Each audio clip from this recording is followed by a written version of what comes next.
Capcom surprised everybody with the sudden announcement of Resident Evil 7 Biohazard for January at E3 2016. Well, time has finally come and we're just days away from seeing the next iteration of the famed survival horror series for ourselves. Resident Evil 7 promises a major departure from recent action-oriented entries in the franchise and hopes to take things back to the roots they established all the way back in 1996 when Resident Evil first landed on the PlayStation. Resident Evil 7 releases on January 24th for PS4, Xbox One, and PC, and here's everything you need to know about the game before you go. If you've missed out on all the demos and the creepy trailers and everything, Resident Evil 7 bills itself as a true survival horror game, one that will feel both familiar and different if you've been a fan of the series for some time. Biohazard returns to the more thoughtful approach on horror with a bigger focus on puzzles and clues. It's going to be ditching the big muscles and the even bigger guns with fewer enemies, fewer resources, and higher stakes when you engage in combat. And also, thank God, no more QuickTime events or boulder punching. It's also the first proper entry in the series to ditch the third-person camera, opting instead for a first-person perspective to really, truly freak you out and make all that scariness a little bit more personal. And while the recent Resident Evil games have skewed a little bit more towards viruses, bioterrorism, huge weapons, and massive globetrotting events, Biohazard brings things down to one family and one mysterious plantation with a hint of the paranormal. It would be impossible to catch you up completely on the lore of the entire series to this point, well, not in the time we have anyway, because there are 21 games in total, but then also because the story is just, well, it's kind of a total clusterfuck by the end of the series. But here's the basic gist.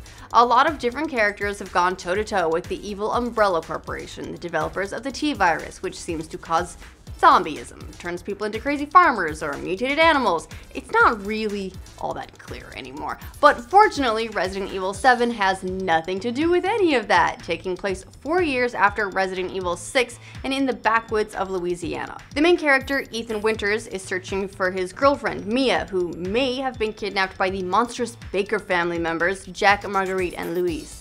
The structure of Biohazard revolves around finding Mia and avoiding the Bakers, who you're pretty much incapable of taking down with traditional weapons alone.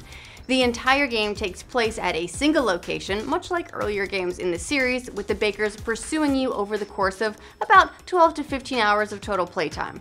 During that 12 to 15 hours, you'll search for clues, you'll find hidden areas, uncover the mysteries of the Baker family, and gradually find more firepower to defend yourself from all manner of mutated threats.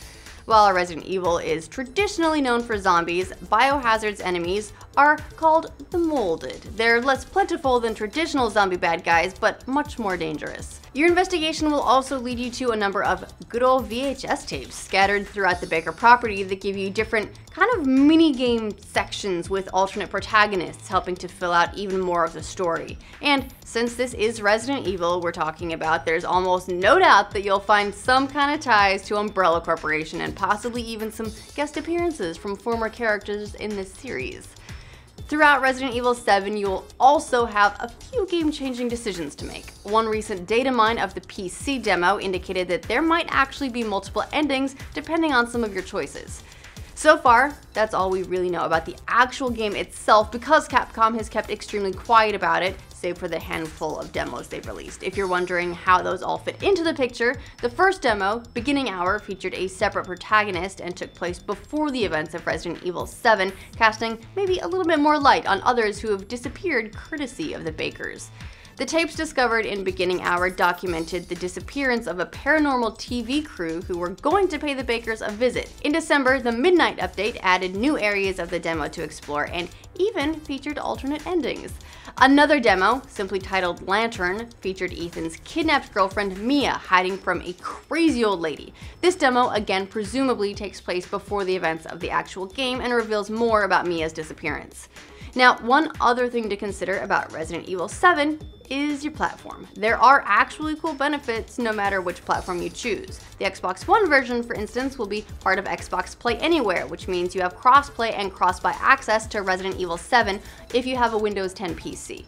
However, One of the more publicized platform exclusive features for Biohazard would be virtual reality, which is only available to PS4 and PlayStation VR owners for the first year of release. And no, it's not just one tiny portion of the game. All of Resident Evil 7 will be playable in virtual reality. If you're curious about Resident Evil 7 on PlayStation VR, there have been a couple of mixed reports about it. At E3, a number of people said that it made them feel kind of nauseous. However, Capcom has since done quite a bit of updating to how the game controls in VR, and all those changes were present in the most recent demo, so you may want to give that a go if you're concerned.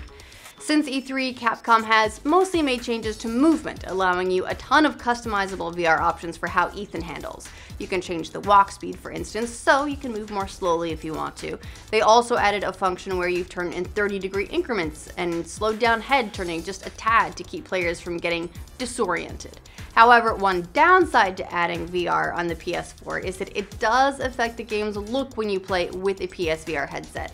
Resident Evil 7 VR has been described as looking a little more like a nice PS3 game rather than something from the current generation. But that's also to be expected, and it should be mitigated if you have a PS4 Pro. And if you don't have PlayStation VR, the PS4 Pro will still benefit you.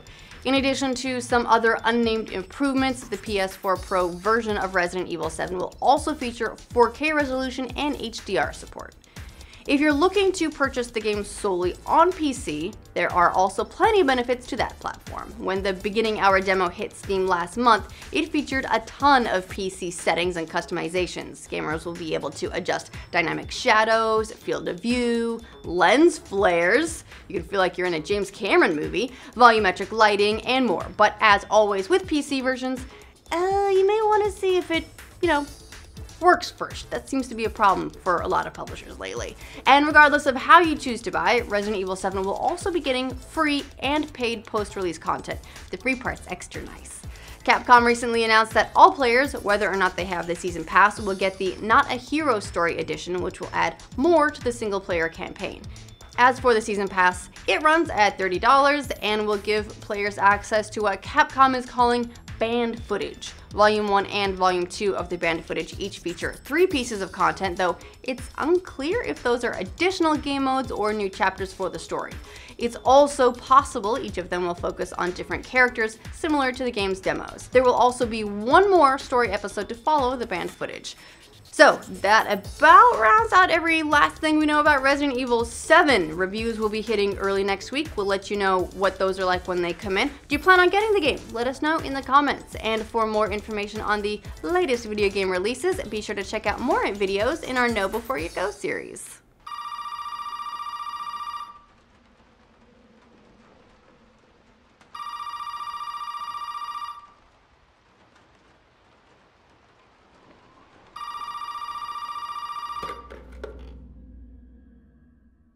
She's back.